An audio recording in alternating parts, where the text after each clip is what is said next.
माँ, आपकी बहू ने तो आते ही हमारी बेइज्जती कर दी। आज पारुल के देवर की शादी थी।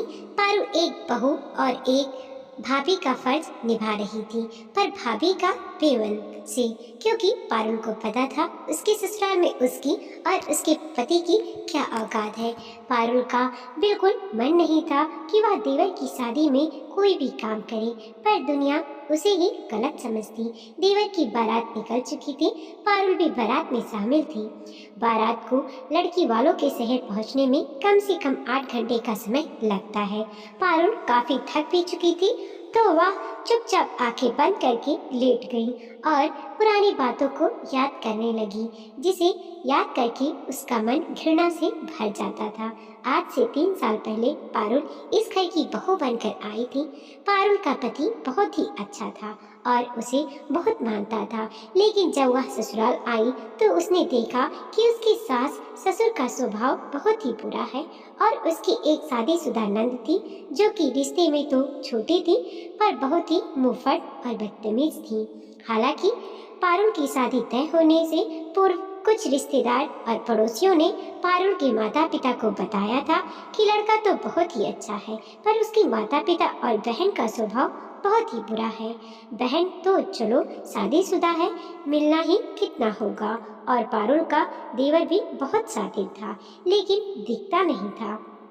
पारुल जैसे ही विदा होकर ससुराल आई थी, अपनी ननद की तीखी मिर्ची वाली बातों से समझ गई थी कि वह बहुत ही बदतमीज किस्म की औरत है और उसे बड़े छोटे का कोई लिहाज नहीं, और वह यह भी समझ गई थी कि उसके सास ससुर अपनी बेटी की बदतमीजी को सही मानते हैं, क्योंकि वह घर की इकलौती बेटी थी।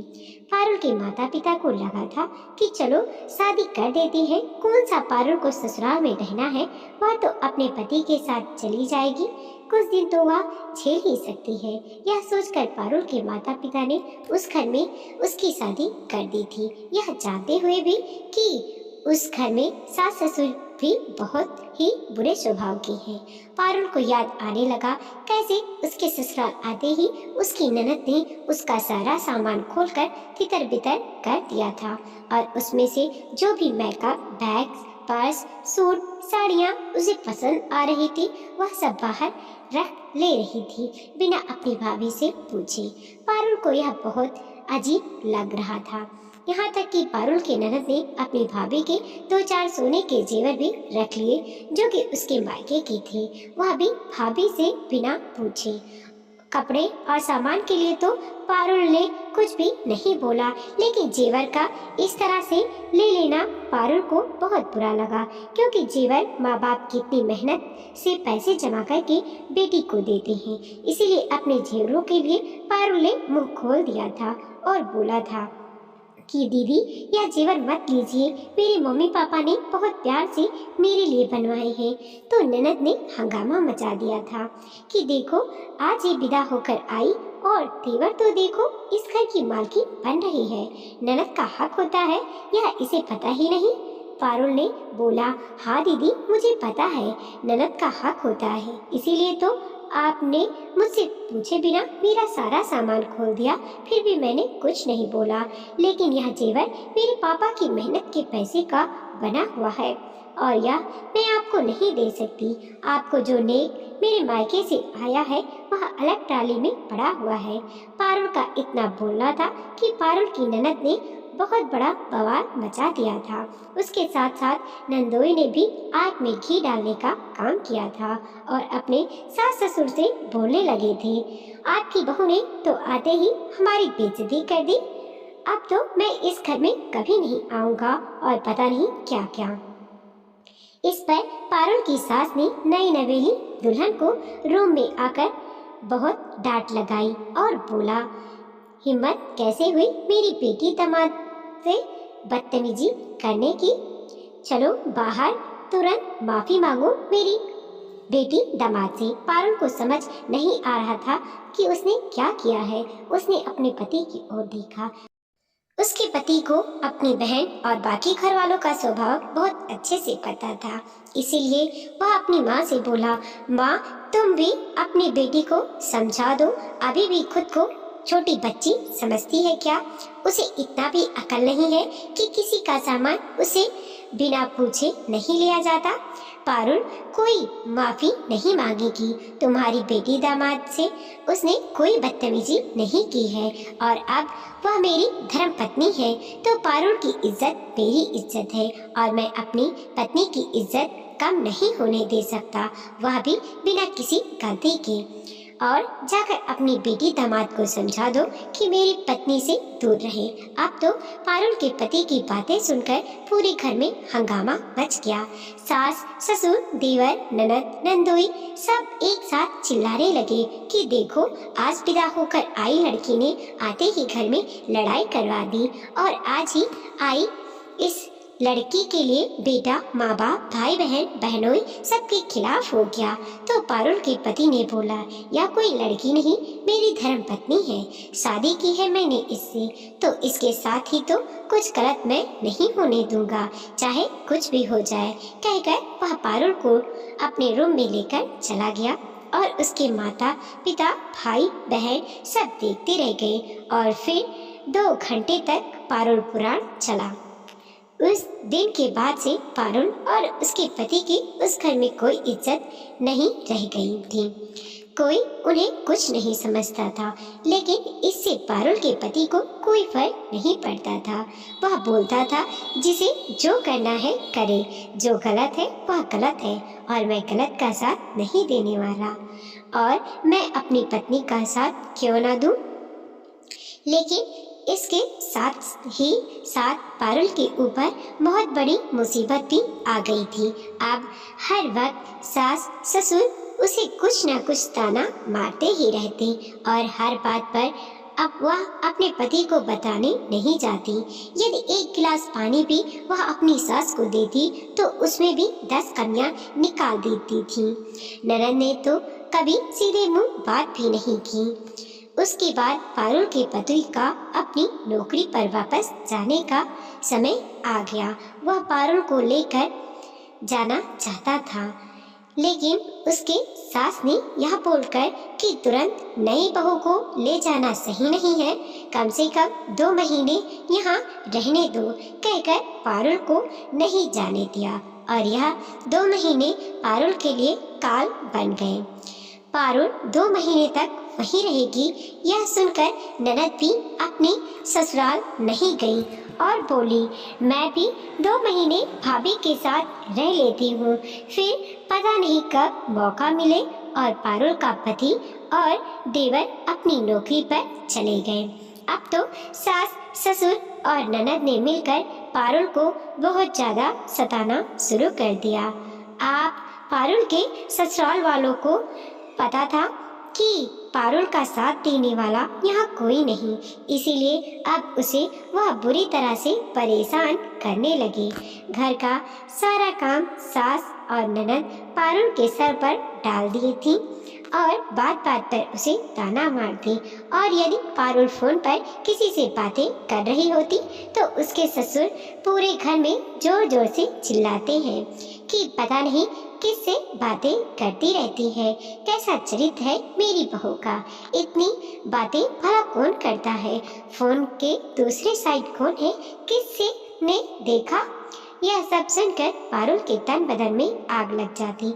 उसे लगता कि वह तुरंत यहाँ से चली जाए, लेकिन वह अपने पति को परेशान नहीं करना चाहती थी और सोचा, चलो 2 महीने की बात है, 2 महीने बाद तो सब ठीक हो जाएगा। पायल विरोध भी करना चाहती तो कर नहीं पाती, क्योंकि वह तीनों मिलकर एक हो जाती और उसे अकेला कर देती, इसीलिए उसकी बातों का कोई मूल्य नहीं रह गया था। पारुल के घर की कामवाली रोज यह सब देखती थी और बोलती थी, यह गंदे लोग हैं। कभी पारुल की सास ननद बोलते, इसे खाना बनाना नहीं आता, कभी बोलते इसे खाना खाना नहीं आता, कभी उसके ससुर बोलते इसे दूसरों के सामने बात करने की तमीज नहीं है, तभी उसके ससुर बोलते, नाम की डिग्री ले रखी है, पढ़ी लिखी कुछ भी नहीं है, पैसे देकर डिग्री खरीदी होगी, वगैरह वगैरह बोलकर उसे बेइज्जत करने का कोई कसर नहीं छोड़ती। पारुल को मन होता कि वह इनका मुंह तोड़ जवाब दे, लेकिन वह अकेले बवाल नहीं करना चाहती थी। एक दिन तो हद ही हो गई। पारुल की सास ने उसे बाथरूम में गर्म पानी रखने को कहा। पारुल ने बाथरूम में गर्म पानी रख दिया तो बोला, जानबूझकर मुझे जलाने के लिए इतना गर्म पानी रखा था। मेरा तो दिल किया कि वह गर्म बाल्टी तेरे ऊपर ही डाल दूं। पारुल के बर्दाश्त के बाहर हो चुका था। उसने बोला, हिम्मत है तो डाल कर देखिए, फिर देखिए मैं क्या करती हूँ। समझ क्या रखा है मुझे? मेरी पढ़ाई का ताना मारते हैं ना। मेरे साथ कुछ करके तो देखिए, फिर पता चलेगा मैं क्या हूँ। आज पारुल ने पूरा रौद्र रूप अपना लिया था। उसकी ननद ने उससे बोला, ज्यादा चिल्लाने की जरूरत नहीं है, यहाँ तुम अकेली हो, समझी ना। तुम्हारा साथ देने वाला तुम्हारा पति यहाँ पर नहीं है। तो पारुल ने बोला, मैं अकेले ही तुम तीनों के लिए काफी हूँ, सुधर जाओ, नहीं तो इल्जाम बहुत ही बुरा होगा। पारुल की आंखें देखकर उसके सास ससुर और ननद को डर लगा कि अभी वह कुछ भी कर सकती है, इसीलिए उन्होंने चुप रहने में ही अपनी भलाई समझी।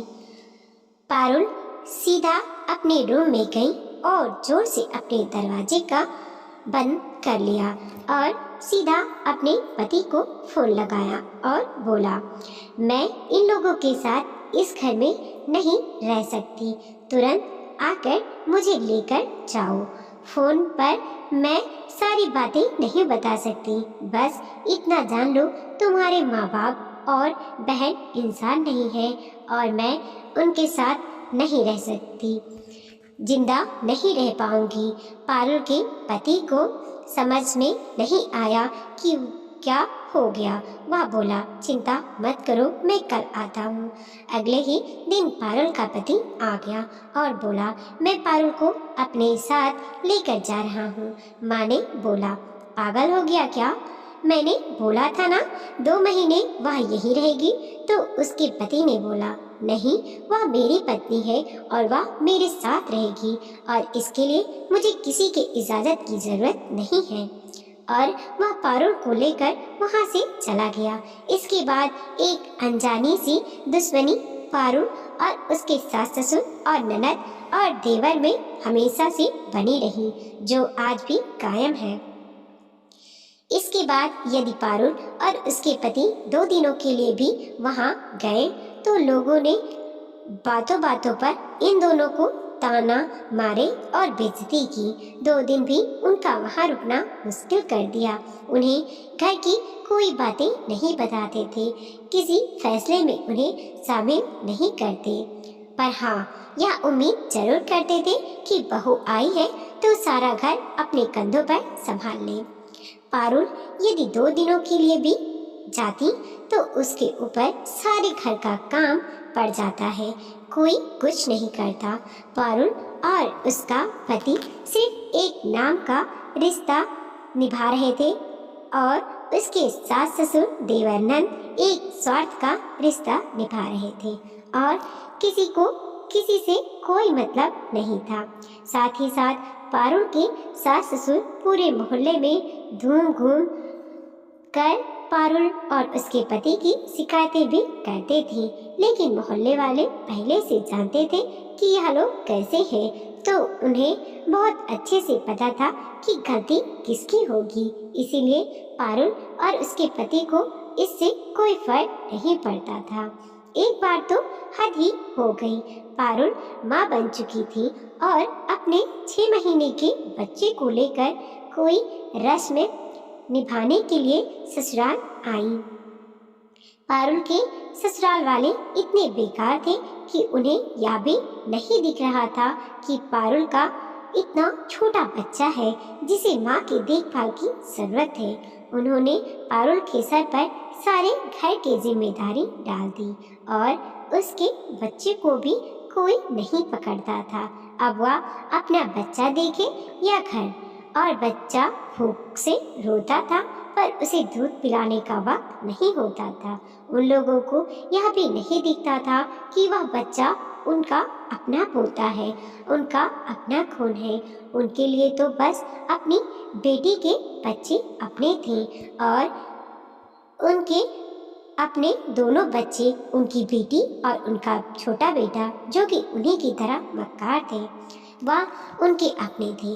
और क्योंकि बड़ा बेटा उनके जैसी गंदी फितरत का नहीं था और अच्छे स्वभाव का था, इसीलिए वह भी कभी उनको अपना नहीं पा रहे थे, और ना हो सकता था तो फिर उसके बीवी बच्चे उनके अपने कैसे हो सकते थे।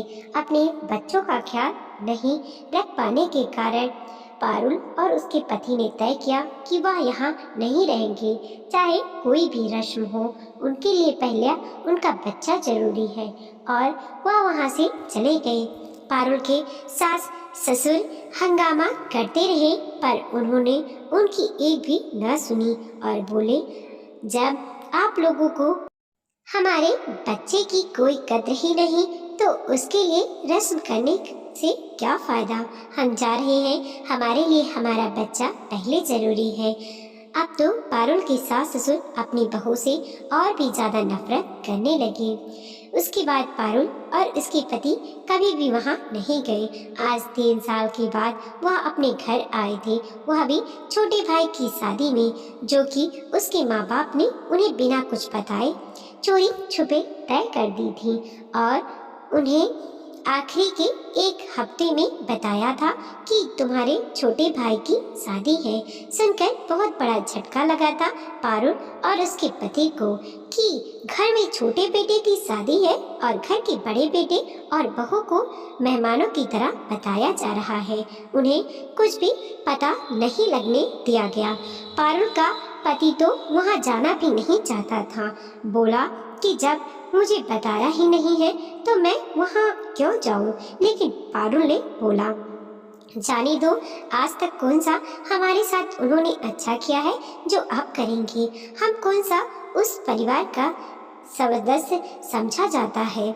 जाने दो, तुम्हारे भाई की शादी है, वह फर्ज भी निभा देती है ताकि कुछ बोलने को ना बचे।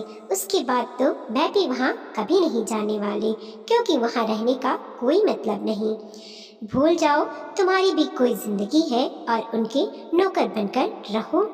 और पारुल और उसके पति 1 हफ्ते पहले अपने घर आए, और जैसा कि हर बार होता था, पारुल के आते ही घर के सारे काम पारुल के सर पर डाल दिए गए, जिसे करते करते वह बुरी तरह से थक जाती थी। हाँ, घर के मुख्य फैसले और शॉपिंग करने की जिम्मेदारी उसकी ननद पर थी, जो कि वह बहुत मजे से करती थी। आखिर मालकिन जो थी घर की, लेकिन पारुल ने सोचा, छोड़ो, कुछ दिनों की बात है, मुझे क्या लेना देना, जिसे जो करना है करे। हाँ, लेकिन पारुल अपने बच्चे का पूरा ध्यान रख रही थी। यही सोचते सोचते पारुल की नींद खुल गई और उसने देखा कि बस अब बारात अपनी जगह पर पहुंचने ही वाली है। पारुल ने सोचा, चलो अब शादी हो जाए तो उसके बाद मैं भी अपने घर जाऊं, क्योंकि यहाँ तो ज्यादा दिन तक रहना मतलब सरदर्द और परेशानियाँ। पारुल को और अधिक दुखी करने के लिए सहबाले के रूप में ननद के बेटे को बैठाया गया, जबकि घर में सबसे छोटा पारुल का बेटा था और सहबाला उसे बनाना चाहिए था। ननद मजे से अपने 10 साल के बेटे को लेकर दूल्हे के कार में बैठी हुई थी, क्योंकि वह सहबाला था, और पारुल अपने छोटे बच्चे को लेकर पीछे बस में बैठी हुई थी। किसी ने यह भी नहीं सोचा कि इतना छोटा बच्चा बस में कितना परेशान करेगा, क्योंकि यह सब कुछ तो जानबूझकर पारुल को बेइज्जत करने के लिए किया गया था। लेकिन पारुल को इससे कोई फर्क नहीं पड़ता था, क्योंकि उसके लिए भी अब उसके ससुराल वाले कोई मायने नहीं रखते थे। वह तो बस जल्दी से जल्द यहाँ से निकलना चाहती थी। खैर, बारात अब जगह पर पहुंच चुकी थी। बारात में पारुल की सास नहीं आई थी, वह घर पर ही दुल्हन के स्वागत के लिए रुकी थी। पारुल के देवर और ननद ने लड़की वालों के सामने काफी ड्रामा किया थे और लड़की वालों को यह भी समझ में आ चुका था यह लोग कितने अच्छे लोग हैं और यह सारी नौटंकियों के साथ लड़की विदा होकर अपने ससुराल के लिए निकल चुकी थी। और फिर जब घर की छोटी बहू अपने ससुराल पहुंची तो उसके साथ भी वही सब कुछ हुआ जो कि पारुल के साथ हुआ था। लेकिन पारुल को बहुत अच्छे से पता था कि उसका देवर उसके पति के जैसा अच्छे स्वभाव का नहीं है, बल्कि अपने माता पिता और बहन के जैसा धूर्त है और वह अपनी पत्नी का साथ कभी नहीं देगा। और वही हुआ, उसके माता पिता और बहन के साथ साथ उसका पति भी उसे परेशान करने लगा।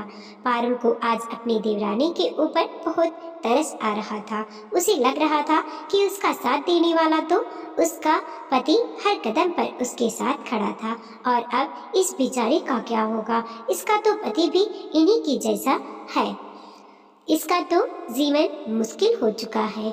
अगले दिन देवरानी ने दबी जबान में घर वालों के बारे में पूछा तो पारुल ने सारी सच्चाई बता दी और बोला कि मैं तो भाग्यशाली थी कि मेरा पति अच्छा था, लेकिन तुम्हारा पति उन्हीं के जैसा है।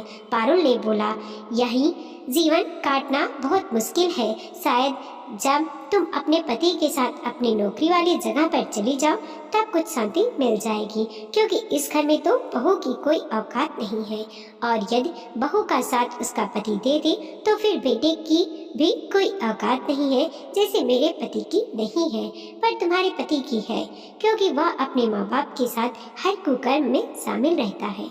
और उसकी देवरानी को भी अब सारी बातें समझ में आ चुकी थी। देवरानी ने बोला, भाभी आप चिंता मत करो, आप अपने घर जाइए, इन लोगों को मैं देख लूंगी। इन लोगों ने मुझे समझ क्या रखा है, अभी या मुझे ठीक से जानते नहीं हैं। पारुल ने बोला, अच्छा ऐसा क्या करती हो तुम? तो देवरानी ने बोला, मैं एक एनजीओ में काम करती थी और मेरा यही काम था कि जिन महिलाओं के साथ घरेलू उत्पीड़न होता है उन्हें कैसे उस उत्पीड़न से छुटकारा दिलाना है। और मुझे सारे कानून भी पता है। मेरे ससुराल वालों को यह तो पता था कि मैं एक एनजीओ में काम करती थी, लेकिन यह नहीं पता था कि मैं किस एनजीओ में काम करती थी। शादी के कुछ दिन पहले मैंने अपने काम छोड़ा है, लेकिन क्या इससे मेरी जानकारी और पहुंच कम हो गई है? कहकर वह हंसने लगी। देवरानी की बातें सुनकर आज पारुल को समझ में आ चुका था कि अब शेर को सवा शेर मिल चुका है। अब इन लोगों की हैकड़ी ज्यादा दिनों तक चलने वाली नहीं, इसीलिए वह खुशी खुशी अपने शहर चली गई। कुछ दिनों बाद ही फोन पर देवरानी ने बताया, दीदी आप अब जब चाहे इस घर में आकर जितने दिन चाहे रह सकती हैं। किसी की कोई हिम्मत नहीं होगी कुछ भी कहने या करने की, और खास करके हमारी प्यारी ननद नंदोई की, जो खुद को इस घर के मालिक समझते थे। वीडियो को लाइक कीजिए, कमेंट कीजिए और अपने दोस्तों के साथ जरूर शेयर कीजिए। चैनल पर नए हैं प्लीज सब्सक्राइब कीजिए और देखते रहिए मोटिवेशनल स्टोरी।